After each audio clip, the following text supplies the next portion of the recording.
this is the only thing I'm signing, okay? All right? I don't want people going, would you sign this because I got a dead grandmother? She's dead, right? Here. How old are you? 16. I can't do that for you. Lindsay, spell it. Lindsay.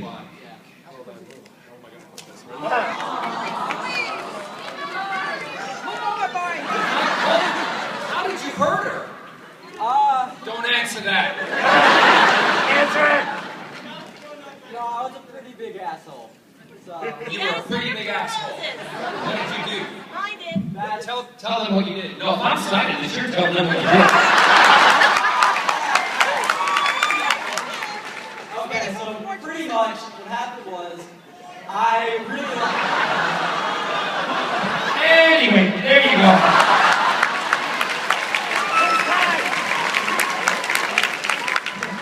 Yes. By the way, spray hairspray on it, it sticks better, it won't smudge.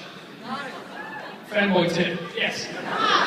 Hi. So, as a New Yorker, I'm curious to know if you are planning at any point to come back to Broadway or anything like that.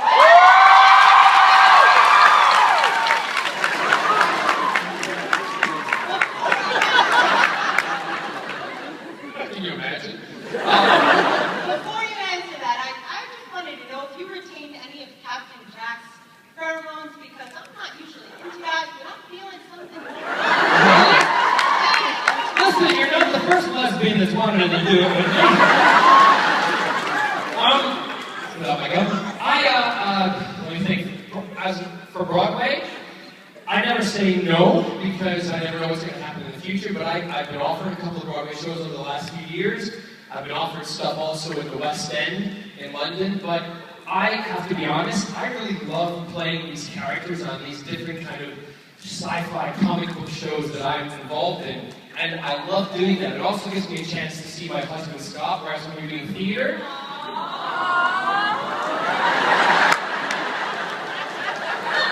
theater people probably work the hardest in the industry because they're working, 8 shows a week. They get 1 day off a week with a half day on either side.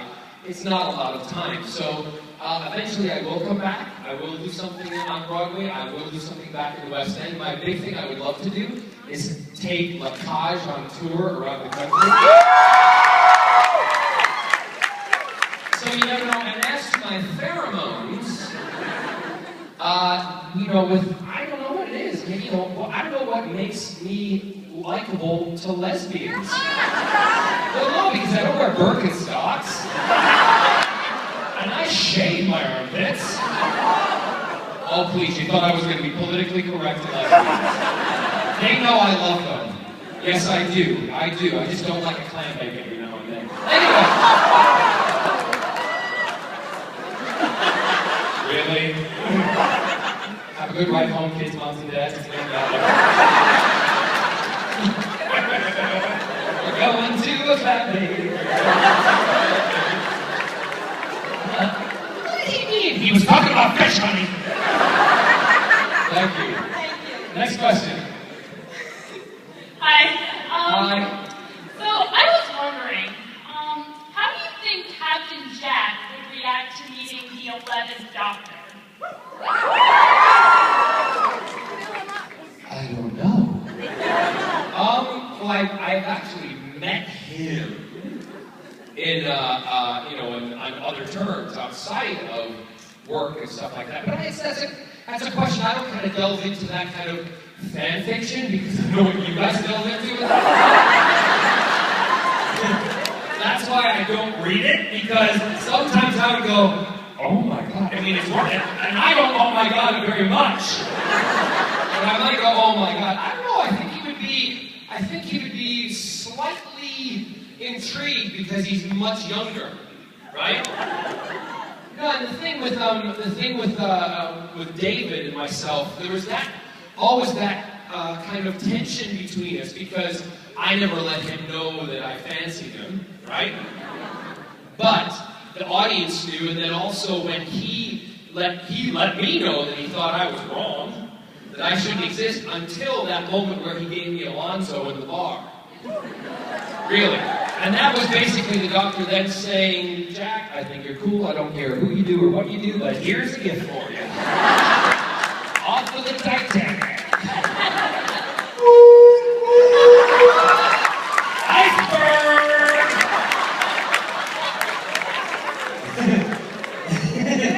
So I think it would be I think it would be, he'd be intrigued. I think he would be very flirtatious. Because he would, I have to believe that he would know it's the doctor. He just would. It might give him one of these. And go, Or, Good enough? Yeah, thank you. Excellent, yes. First of all, I just wanted to say that the way you play tragedy with Jack is really heartbreaking, and I love it.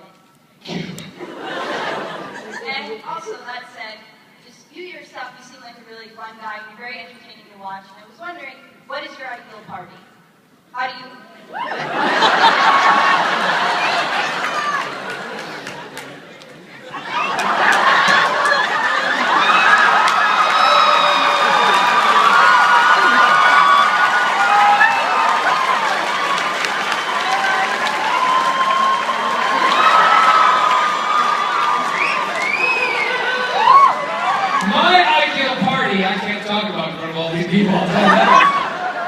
Because I have fan fiction and fantasies too. I'm pretty much, and a lot of people don't know this, the one thing that I adored about playing Captain Jack, and I still adore when I was asked to play him again when we took the show to the stars and all that different stuff, the thing that throws me the most is I was able, because Russell and the other writers, and Steven even when he was writing Doctor Who episodes, they watched me. They listened to me. They saw how I acted with people. And I am very, very much like Captain Jack Harkness. I really am. No, I don't. And I'm not saying that to get a round of applause, because in television, the way I work in television, you put a lot of your own personality into the character because that makes him likable to the audience because they can connect with something. Rather than playing a character, right? You put your own personality into it. So, without any pun intended, there's a lot of John and Jack and a lot of Jack and John. Right? So I guess my kind of ideal party would be the exact same thing that Jack would want. Anything with a zip code. Thank you very much. You're welcome. Hello. Hi. This question's actually for my friend because she's too shy to talk to you. She was like, but I can understand that. Oh, I'm sorry. She's too shy to talk to me. Yes. Oh, that's terrible. So her question is, you've been known to kiss, grope, inappropriately touch a lot of your coworkers. On our set, it's not inappropriate. Get the wording right, because they enjoy every second of it. Because they do it, what's really funny is they all make it sound like I'm the only one doing it. Hell no. So her question is, who out of the people that you have kissed, who's the best?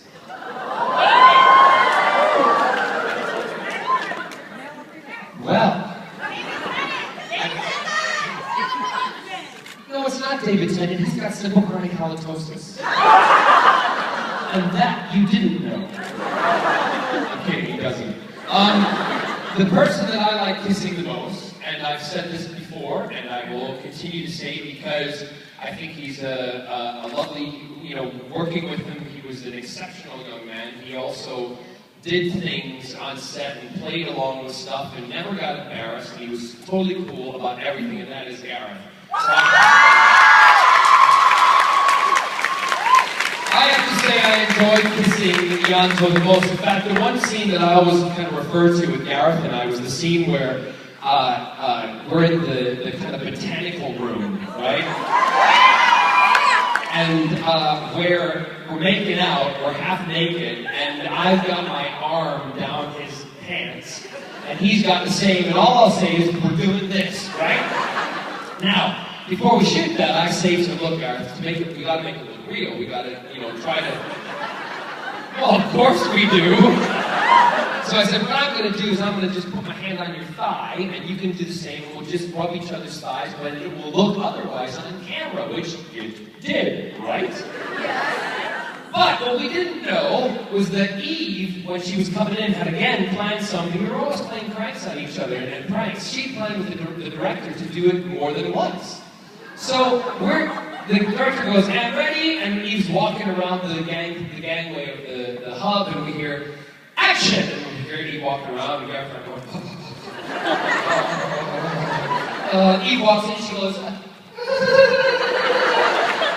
cut! Fine. She goes back again, action! She walks over, and then she walks in, she goes, would you get it right? All you gotta do is walk in and go, oh, sorry, and walk out. So you do it again, action! She walks on, she goes in, and she goes, I'm actually not bothered, but Gareth is like this, when she just waits way up. So she does it again by about 3 times, right? She comes in, she walks in, she finally goes, oh, sorry. Gareth and I are doing this, and the director doesn't shot cut and doesn't shot cut. And all of a sudden we hear, cut! And I go, whew, Gareth, I'm sorry. He said, that was a marathon. I said, yeah, it was. I said, thank God it was your leg. And he went, that was not my leg.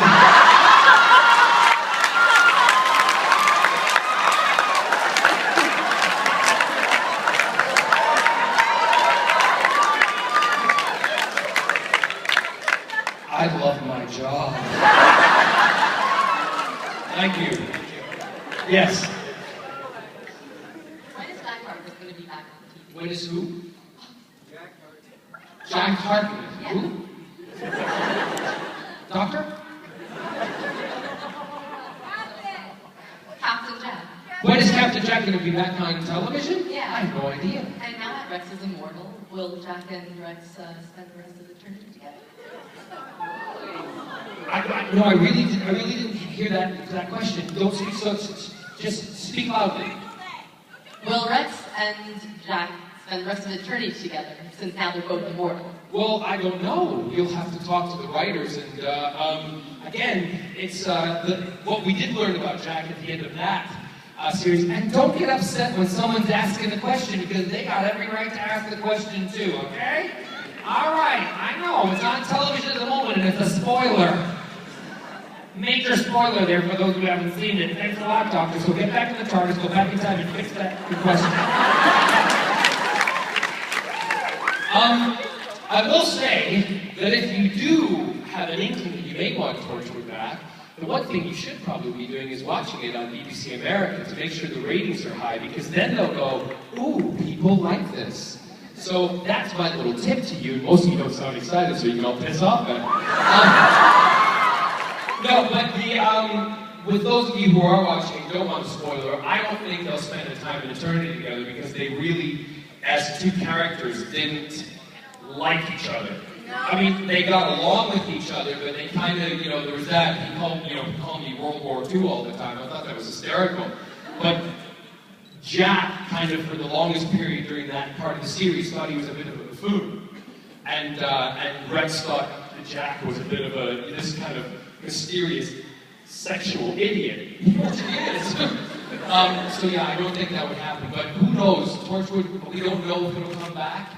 It's up to the producers. It's up to the BBC. But as I've always said, if it does come back and I were to ask to be in it, I would go at a drop of a hat to play Jack again.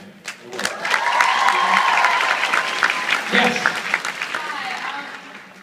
First of all, I just really want to say that as somebody who is queer and doesn't identify as gay or straight, I really appreciate the character of Captain Jack Harkness.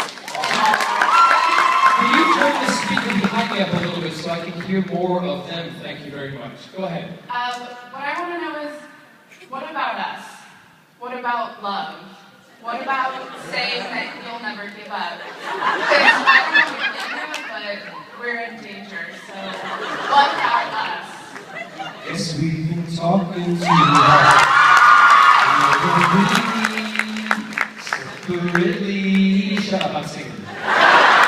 You say the honeymoon's over. And that's a song that I'm really proud of. It was written for me, and it's called What About Us? And when the record company, we talked about it, and they said, we'd like you to, do this new song. And I said, great. And they said, we're going to make a video. I said, yes, that I wanted to put out the idea. I want it to be about a male and female, partnership, and also a male partnership, from what I know. So I said, I want to show the relevance and how equal everything is and how they are the same. So it was really one of the first videos where you see two of those relationships being compared. If any of you haven't seen it, the song's called What About Us? It's online, and you can download, look at it on YouTube. If you feel like you want to, you can also buy it on iTunes.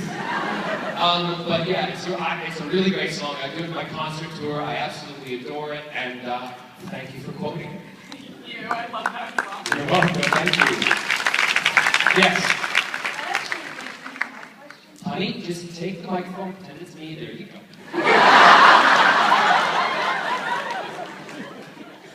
Speak up. I work down in Alabama with a bunch of truckers, and I've been playing their albums while I'm at work, and they've been wondering when you're going to come out with another album. Did you say you've been down and out with a bunch of truckers? I work You sound like you got a great life, girl. Hanging out in truck stops. That sounds like a gay porn movie to me. I work in Alabama. You live in Alabama? Well, I am so sorry for you. Welcome to New York City, where everything is free. It's a group. I work for a trucking company. Okay. And the truckers come into my office. And Lesbians back off her. She works for a trucking company. And they hear the albums playing in the background, and they keep asking me who you are. Oh, really? Okay. The truckers do. Yes. Show them one of my YouTube videos of me dressed as Zaza. That'll scare the shit out of them. Either that or it'll get Scott and I a threesome. Who knows? I can't believe you're all so shocked at my jokes. So the question is, when is the new album coming out? Do you have any albums in the works? Well, the thing is that record companies have changed over the years, and a lot of artists, unless you're like a Paul McCartney or somebody really huge, they're not giving you the money to make them, so we're having to find ways to fund them ourselves. Kickstarter! Hold on! Because the record companies are only putting money to all of the publicity for the album. So we are looking at a company at the moment. It's not Kickstarter. There's another company that's, we have to do it based in the UK, but it has a worldwide distribution. And we are going to hopefully be announcing something before Christmas as to what the plans are. Because if it's funded by people who want obviously I'm going to put money into it. But if it's funded by people who want to buy the album and are excited about the album, it also, and you guys know it, I love you, I love my fans, and I'm not saying that to be sycophantic, I absolutely do. You have made my life incredible, so I like to do things to give back to you. So, therefore, I get to choose the songs. I'm not pressured by a record company saying, this one was #1 by this band, and then you gotta record this. I can fully choose what I think you are going to like to hear, and hopefully that will all work out. So just keep watching my website. Yes? Hi. Oh my gosh, you're real. I'm real? Oh, I hope so. I've been listening to this song like on YouTube for so long now. Can you at least sing the chorus of The Doctor and I? The chorus? Can I do the first verse or the first build up to it? Yeah, sure, that's perfectly fine. I remember the words. This is another one that I did. Stephen Schwartz and I contacted him because I used to listen to Wicked when I was filming Doctor Who, the first series. I used to drive back from Wales to London, and I used to put the soundtrack on because it got me from the studio back to my front door in London within the full cast recording. So I used to listen to it all the time, and I fell in love with the song The Wizard and I. And I always thought that would be how Jack would describe how he felt about meeting the Doctor. So I wrote to Stephen, and with his permission, we changed together some of the words and created this new version of it. When I meet the doctor, when I prove my worth, and when I meet the doctor, what I've waited for since birth, and with all his doctor wisdom, by my looks he won't be blinded. Do you think the doctor is dumb? Or like, oops, he's so small-minded? No, he'll say to me, Jai, see who you truly are, Jack, a man on whom I can rely, and that's where we'll begin.